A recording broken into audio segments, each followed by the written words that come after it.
Welcome, my CryptoComics compatriots. We are back with another edition of the reviews that we've been doing. This one is episode 2 of What If, and it's titled What If T'Challa Became Star-Lord?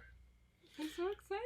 I'm Matt. I'm Cadence. Spoilers ahead. You've been warned. The storyline really starts out with T'Chaka, right? Yes. Telling T'Challa, his kid, that the outside world is like really dangerous. Wakanda just kind of needs to stay their own little place and like not really bother with the outside world. This kid, I swear, instantly grabs, a spear and just like runs out the force field throwing it. Yeah, that's when we get our first branch from reality. Yeah, the Nexus event. Mm-hmm. So Kraglin and Taserface are on their way to go pick up Peter Quill, and they accidentally pick up the wrong kid, and it's T'Challa. I love that part because it was so funny. They were just like, "What? It's got to be the right kid. He's got 2 eyes. He's got a nose. He's got ears. Come on, it's got to be the right kid." No, it's this little like dialogue conversation, and then they fly off. So it fast forward, what was it, like 10-20 years in the future? Yeah, to the events of Star-Lord on Morag. People know Star-Lord now! All of the Ravengers have really taken a turn for like the good, and they're humbled-ish. Well, at least T'Challa is. Yeah, T'Challa's really humbled. But he's the new Star-Lord. I was actually kind of disappointed that there was no dance at the beginning of the Morag sequence. I thought it made sense for the character. It made sense not to have it, but it was still a funny scene. You know, it was. Maybe a different type of dance. You know, it would have been kind of cool. He grabs the orb and he turns around to leave, and everyone's like, "Oh wow, it's Star-Lord." Yeah, Karath shows up, played by the same actor as from Guardians of the Galaxy. Don't ask me to pronounce his name. But it's the same actor who also voiced Black Panther in the motion comic. So they're all having their little fun talking, and he's like, "Come on, punch me." And he's just like... I don't want to punch you. Yeah. You're too cool. He does a little fangirling there. Yeah. Eventually, T'Challa gets out of the situation, and he grabs Korath, and they leave. Mm-hmm. Korath's unconscious. The ship that they're on, when they leave, in the Guardians of the Galaxy, it was known as the Milano, which was named after Alyssa Milano, actress that Peter Quill was in love with. This time, it's actually known as the Mandela, named after Nelson Mandela. I thought that was just kind of a cool nod. So they get on their ship. You start to see how like everything's set up with the change in character and person. So with Star-Lord, it was still with the Ravagers, make money, versus with T'Challa, it was more of a Robin Hood thing, Robin Leach thing.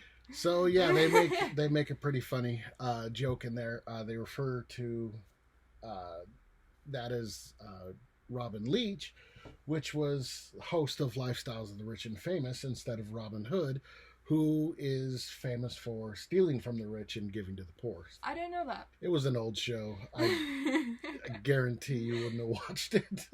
They go off and they meet with Nebula, who's also good, and they're talking to her about their next mission and how this one was a success. And Thanos shows up.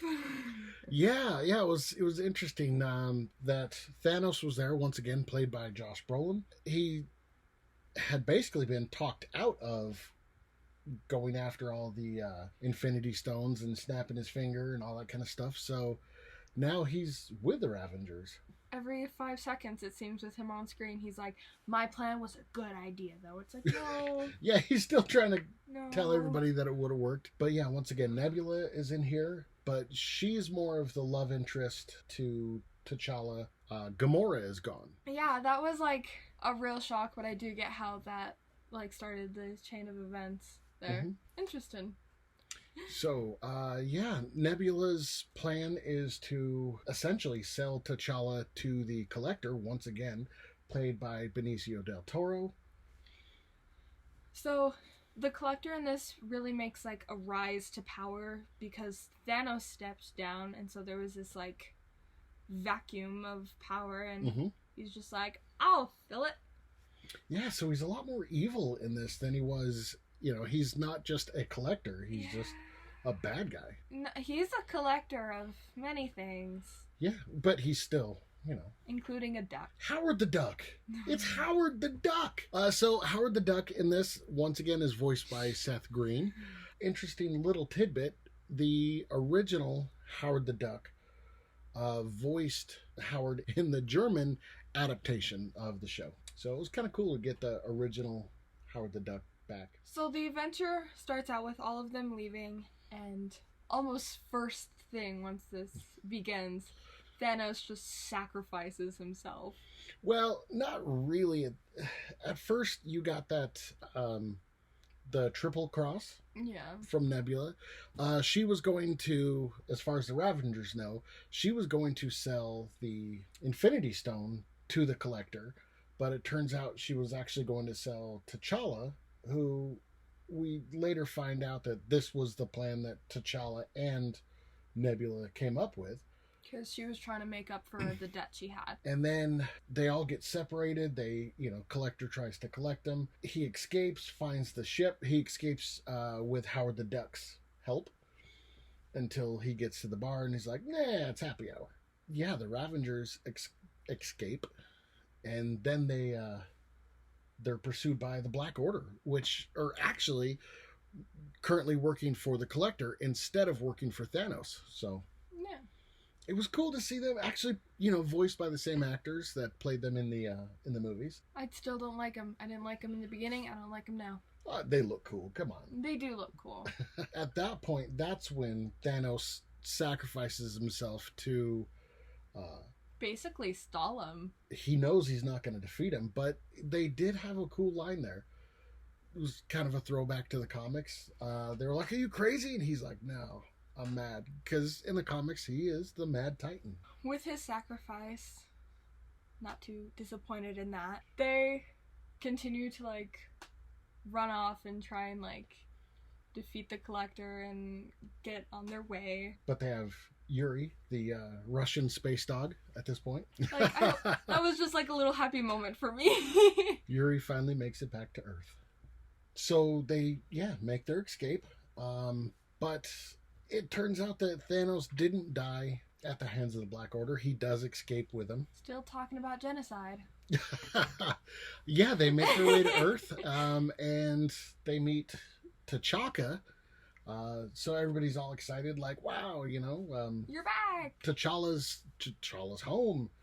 And because he wasn't at the UN during the events of Captain America's Civil War, T'Chaka's still alive, and now they're meeting with the Ravengers, and that's when you find out that Thanos is still on the, it would have worked. It was a viable plan kind of thing. And even, all of Wakanda's like, no! So it's good to know that no one takes his side. But then, ooh. Oh! At the very end, it's basically like an after-credit scene. You see Peter Quill, and he's just mopping his floors, Yep, just a regular guy. Doing his own thing, not aware of anything going on. But he's dancing, so... He's still dancing. And then Ego shows up. And he's like, I'm here to collect my son. And then cut. So, what did you think of it? I thought this episode, more than the first one, really showed how much, one small event can just spiral, because in Loki they were all freaking out about Nexus events and all that kind of stuff, and it wasn't until this episode that it finally really clicked for me. Well, yeah, in the first episode we had that Nexus event of just her, Peggy Carter, going to up in the stands or staying on the platform. Yeah, that was the Nexus event. It did affect a lot, but not really. Not a whole lot. This really changed everything, the direction that absolutely. Everything went, because Thanos wasn't the bad guy anymore. There was no snap. Just because of that one thing, like, I genuinely, like, want the next episode. I know it's not going to happen, but want the next episode to be a continuation of that, just to see, like, future events, how everything goes down, because a huge milestone for the Avengers was Tony dying, and now I'm not sure if that's still happening with this event, or, like, just to see how different things differ. Well, let me see. Tony wouldn't have died because there is no endgame. Snap. Captain America wouldn't have got his redo. His happy ending. There would be no need to go back in time, so that technology would have never been invented, which wasn't a big thing, but at the same time, that's a huge thing. Natasha would have been alive. None of the Avengers would have ever been on the run. Yeah. So. There's just so many things that, like, differ because of this one. But the Avengers wouldn't have come together either, because it was Thanos sending Loki to Earth. That's what kind of caused everything to happen. That's what snowballed it. But I feel like they still would have come together eventually, because for what?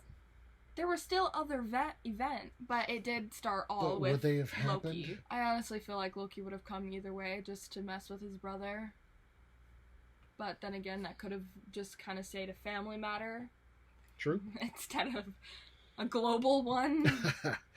Well, I don't know. I think, as Guardians, even having a family spat would turn into a global event. Overall, what did you think of the episode? 9 out of 10. This one, like, it really did hit home with me for how much one small event can spiral out of control. I have to agree with you. I mean, I love the voice actor. Oh, man, this show is so awesome.